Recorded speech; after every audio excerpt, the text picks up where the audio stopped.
A shock wave travels rapidly outward, like the solar tsunami, with enough force to circle the star. That signals the start of a coronal mass ejection, or CME, a massive eruption of particles and hot gas. A chunk of the country is feeling hot under the collar as an intense and what forecasters say will be a prolonged heat wave starts to take a dangerous hold across the middle of the country. By tomorrow at this time, temperatures will soar into the triple digits as far north as Minnesota. And no, this is not par for the course in July. This month, we have seen more than 900 temperatures meet or exceed all-time records. And of course, July is only half over. From Atlanta, NBC's Charles Hadlock begins our coverage. Texas is already in its worst drought in decades, and again this weekend it's broiling in the heat. Today is the 15th day in a row of temperatures at or above 100 degrees in Dallas. Now that intense heat is moving northward into states not accustomed to it. In Minneapolis, with the humidity, it felt like 98. Even nighttime brings no relief. Lack of water also fueled massive wildfires in New Mexico and Arizona in recent months. Well, it's not only hot, it's deadly hot. At least 22 people have died so far in the heat wave currently sweeping the country.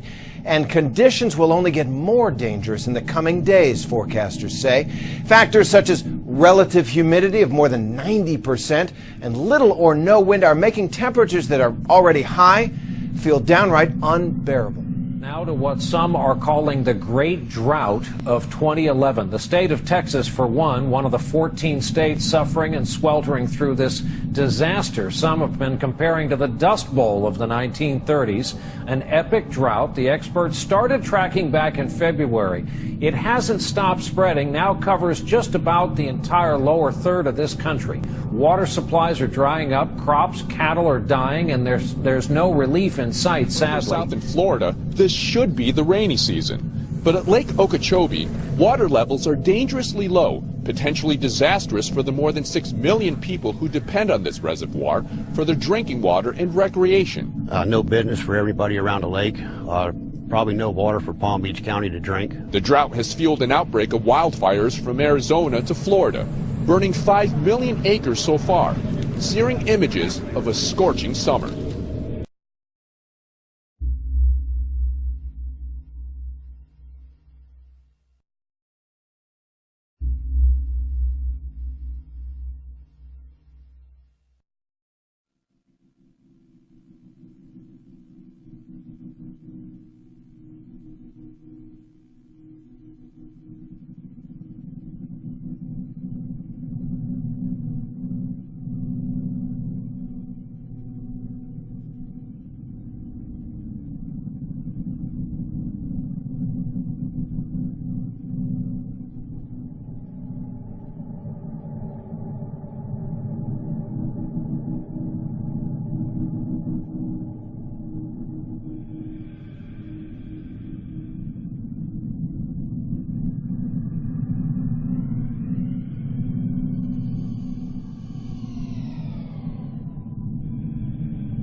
Tonight, Revolution 2011, the unrest sweeping the Middle East and North Africa, which has changed our world and affects every one of us. With Mubarak gone, Ben Ali gone, Gaddafi teetering and resorting to repression, how far will these unfinished revolutions produce what many on the streets want, a new democracy? Why has the choice in Arab countries for decades always been between a strongman or Islamism? Is there now a third way? We'll be charting the extraordinary story of the past 2 months, from its beginnings in Tunisia to today's mayhem in a divided Libya. Mason will bring us his take on how modern Arab culture has changed to help produce this new revolutionary wave. The revolutions of 2011 are incomplete, but already they have changed the entire world. The new democratic impulse unleashed in Arab states has shown that supposed strongmen can be overthrown by popular insurrection. And from the surge in oil prices to the pent-up demands for political change, they affect all of us. Suddenly, Tunisia was in revolt.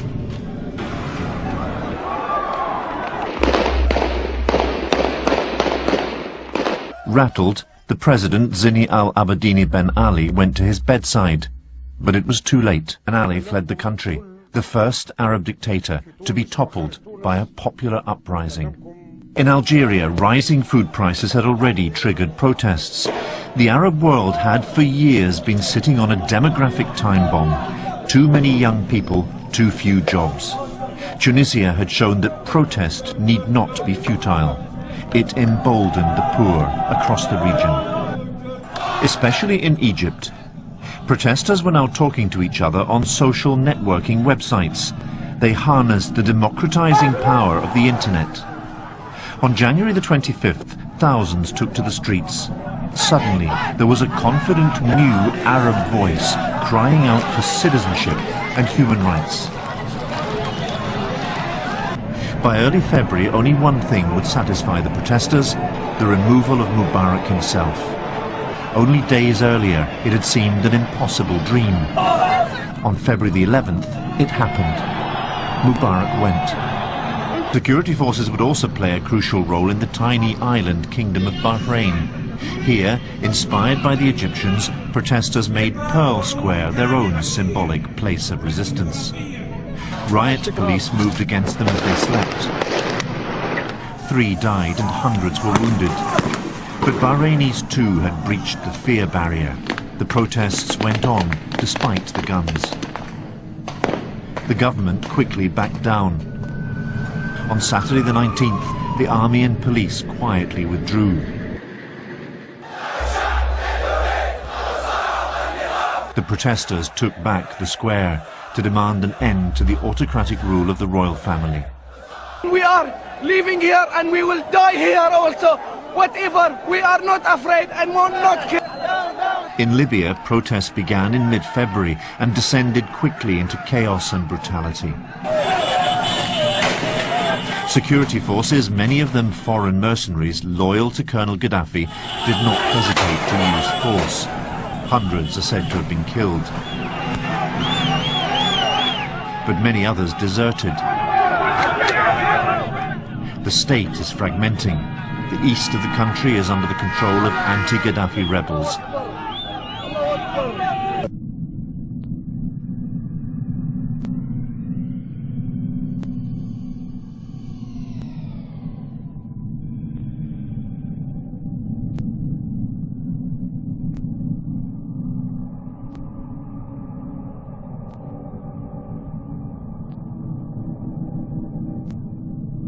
Protests that kicked off in New York 3 weeks ago have now grown into a nationwide rally engulfing a growing number of U.S. cities every day. Demonstrators inspired by the Arab Spring demand an end to social inequality and corporate greed. And as their calls for a revolution get louder, the authorities and media are finding them harder to ignore. RT's Marina Portnaya reports. The collective voices of American dissent has manifested into a movement impossible to ignore. Occupy Wall Street began in the world's financial capital, but this week, protests have blazed through dozens of cities nationwide. In the Big Apple, up to 15,000 Americans flooded lower Manhattan. Labor unions, transport workers, teachers, nurses, and U.S. veterans standing shoulder to shoulder with young activists, spearheading a fight against U.S. wealth inequality and corporate greed. The Occupy movement has gained such momentum, even the president who promised change was forced to address the issue. I think people are frustrated and giving voice to a more broad-based frustration about how our financial system works. While the U.S. has encouraged and supported democratic uprisings in the Arab world, the same events playing out at home have been met with batons, pepper spray, and the arrests of nearly 800 peaceful protesters on the Brooklyn Bridge, a scene that reminded some of Egypt's Tahrir Square. Grievances spearheaded so loud and large that mainstream media outlets have been left with no other choice but to cover the protests. A global outcry against corporate greed has risen up in almost 1,000 cities worldwide. People have taken their anger to the streets, saying their governments have been taken over by big business.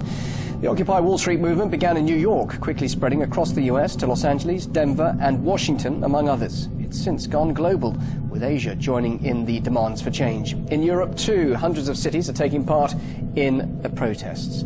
Well, let's now take a closer look at what's happening around the world.